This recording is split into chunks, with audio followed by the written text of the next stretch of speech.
हरे कृष्णा बच्चों, सुप्रभात। आज हम पढ़ेंगे शब्द रचना। देखिए, पढ़िए और समझिए। बर्तन, खिलौने। ऊपर दिए गए चित्रों से हमें पता चलता है कि पहले चित्र में बर्तन हैं, दूसरे चित्र में खिलौने हैं।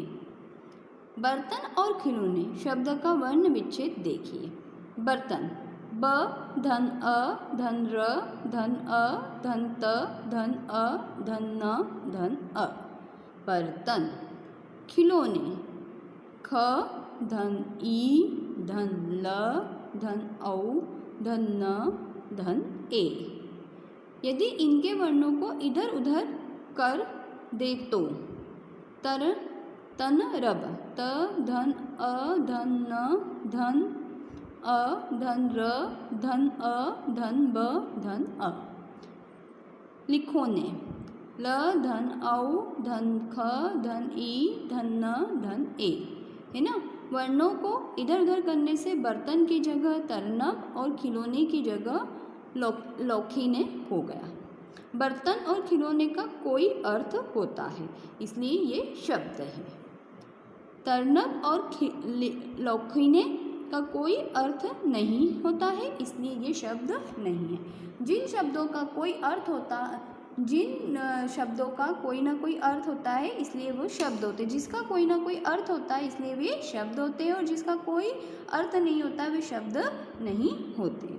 सही वर्णों के योग से ही सार्थक शब्द बनता है, अतः हम कह सकते हैं सही वर्णों के योग से ही सार्थक शब्द बनता है।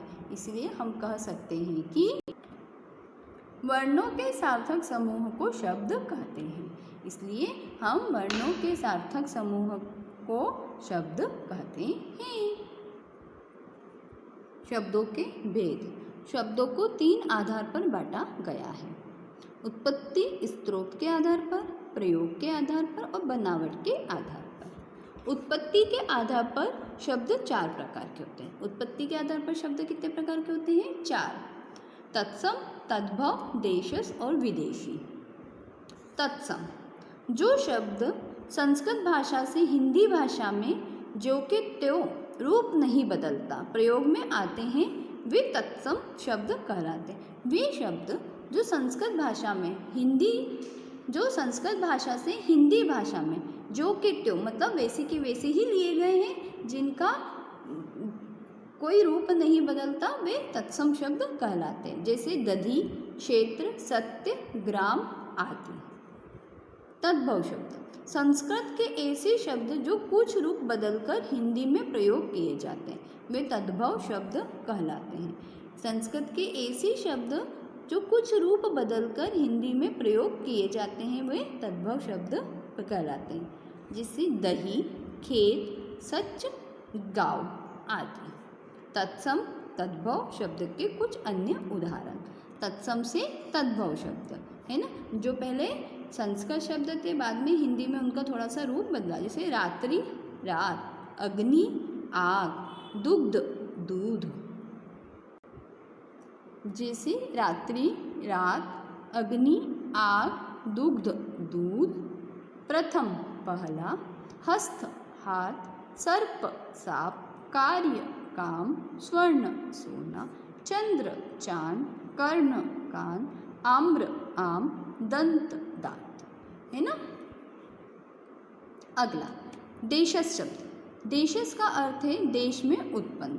जो शब्द भारत के विभिन्न क्षेत्रों से आम बोलचाल की भाषा से लिए गए हैं, उन्हें देशज शब्द कहते हैं।